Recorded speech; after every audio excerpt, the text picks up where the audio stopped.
السلام علیکم، میں ہوں آپ کا محمد اکرم رانا۔ ناظرین، آج ہم کامیاب شادی کے حوالے سے کچھ بات کریں گے، آپ کو کچھ نکات آپ کو بتائیں گے۔ ہم کوشش کریں گے کہ اس ویڈیو کو 2 حصوں میں مکمل کریں، یا 2 سے زیادہ بھی اگر اس کے حصے بنے تو اس کی طوالت سے بچنے کے لیے ہم انشاءاللہ آپ کو بہت اہم باتیں بتائیں گے۔ سب سے پہلی بات تو یہ ہے کہ جو کامیاب شادی ہوتی ہے وہ خوشگوار شادی ہوتی ہے۔ اچھا، وہ خوشگوار شادی جو ہے وہ خوشحالی کا ذریعہ بنتی ہے۔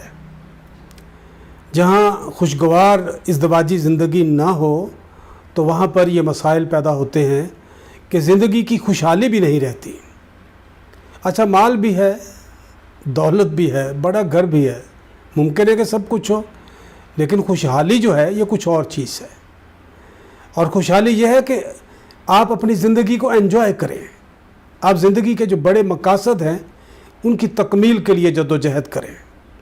اور جو بڑے مقاصد ہیں وہ گھر کی آبادی ہے، وہ بچوں کی پیدائش ہے، بچوں کی پرورش ہے، تربیت ہے، تو یہ بڑے مقاصد ہیں، یہ وظیفہ حیات ہے، یہ نسل انسانی کی افزائش کا ذریعہ ہے کہ جس مقصد کے لیے آپ نکاح کرتے ہیں۔ تو یہ جو خوشگوار زندگی ہے یہ گویا دنیا کے اندر جنت ارضی ہے، زمین پر جنت ہے، اور جو ناخوشگوار زندگی ہے یہ یقیناً جہنم کی طرح ہے، یہ زمین پر ہی جہنم ہے۔ دونوں مل کر اپنی ازدواجی زندگی کو خوشحال بنا سکتے ہیں، خوشگوار بنا سکتے ہیں۔ اس کے لیے جو پہلا نقطہ میں آپ کو بیان کرنے لگا ہوں وہ ازدواجی زندگی کے بارے میں ہے، اور جن کی ازدواجی زندگی بھرپور ہوتی ہے، رعنائی سے بھرپور، تو ان کی زندگی خوشگوار ہوتی ہے۔ آج کل بڑا مسئلہ ہے، بڑا المیہ ہے کہ ہمارے نوجوان اپنے جوہر مردانگی کو ضائع کرتے ہیں اور مختلف حوالوں سے خود اپنے آپ کو نقصان پہنچاتے ہیں، اپنے مستقبل کو تباہ کرتے ہیں۔ اور جو لوگ، مرد ہو یا عورت، اگر اپنے جوہر نسوانیت کی حفاظت کرتی ہے عورت، اور مرد اپنے جوہر مردانگی کی حفاظت کرتا ہے، تو یقیناً ان کی ازدواجی زندگی بھرپور ہوتی ہے اور بڑی رعنائی سے رنگین ہوتی ہے۔ اس لیے میرے عزیز ناظرین، سب سے پہلی بات یہی ہے کہ ازدواجی زندگی بھرپور ہونی چاہیے۔ دوسری بات یہ کہ عورت اور مرد دونوں مختلف مزاج رکھتے ہیں، دونوں کی ساخت الگ الگ ہے، دونوں کے جذبات اور جذبات کا اظہاریہ الگ الگ ہوتا ہے۔ اس لیے آپ جو اگر مرد ہیں تو یہ توقع نہ کریں کہ عورت آپ کی طرح سوچے، عورت آپ کی طرح اپنے جذبات کا اظہار کرے۔ عورت کے اندر اللہ تعالیٰ نے قدرتی طور پہ ممتا رکھی ہے اور اس کے اندر شرم و حیا رکھی ہے۔ تو عورت کے مزاج بھی مختلف ہو سکتے ہیں، تربیت کا ماحول مختلف ہوتا ہے، مختلف خاندانوں سے تعلق ہوتا ہے۔ ایون کہ اگر ایک ہی خاندان کے اندر اور قریبی عزیز اور رشتہ دار بھی ہیں، جب بھی ماحول آپ کا ایک جیسا نہیں ہوتا، تو اس لیے تربیت اور ماحول جو ہے مختلف حوالوں سے آپ کی شخصیات میں فرق ہو سکتا ہے، لیکن سچی بات ہے کہ ایک دوسرے کو سمجھنے کی کوشش کریں اور ایک دوسرے کے ساتھ وقت گزارنے کی کوشش کریں۔ ایک دوسرے کو ٹھیک کرنے کی کوشش نہ کریں، سیدھا کرنے کی کوشش نہ کریں۔ وہ جو نبی کریم صلی اللہ علیہ وآلہ وسلم نے فرمایا ہے کہ عورت پسلی کی ٹیڑھی ہڈی کی مانند ہے، اگر آپ اسے سیدھا کرنے کی کوشش کریں گے تو یہ ٹوٹ جائے گی۔ تو ٹوٹنے سے بچانے کے لیے آپ اس کے ساتھ ویسے ہی گزارا کریں اور اس کو مینج کر لیں آپ۔ تو آج کل تو مینجمنٹ ایک بڑا ٹاپک ہے، تو آپ اپنی گھریلو زندگی، اپنی بیوی کو اور اپنے خامد کو مینج کرنے کے لیے یہ تربیت حاصل کریں۔ اسی طرح پھر اس کے بعد ایک اور ضروری بات ہے کہ ہمیشہ من مانی نہ کریں، اپنی ضد نہ منوائیں، کسی چیز پر اڑ نہ جایا کریں۔ یہ نہ کہیں کہ بھئی میں ٹھیک ہوں تو میری ہی بات کو مانا جانا چاہیے، اور دوسرا تو ہمیشہ غلط ہوتا ہے نہ ہمیشہ آپ ٹھیک ہوتے ہیں اور نہ دوسرا ہمیشہ غلط ہو سکتا ہے، بلکہ میں سمجھتا ہوں کہ دونوں ہی ٹھیک ہو سکتے ہیں اور دونوں غلط بھی ہو سکتے ہیں۔ لیکن میرے عزیز ناظرین، ضد اور ہٹ درمی جو ہے یہ نقصان دیتی ہے، یہ تعلقات کو خراب کرتی ہے، اس لیے کبھی دوسرے کی مان لیں، کبھی اپنی منوا لیں۔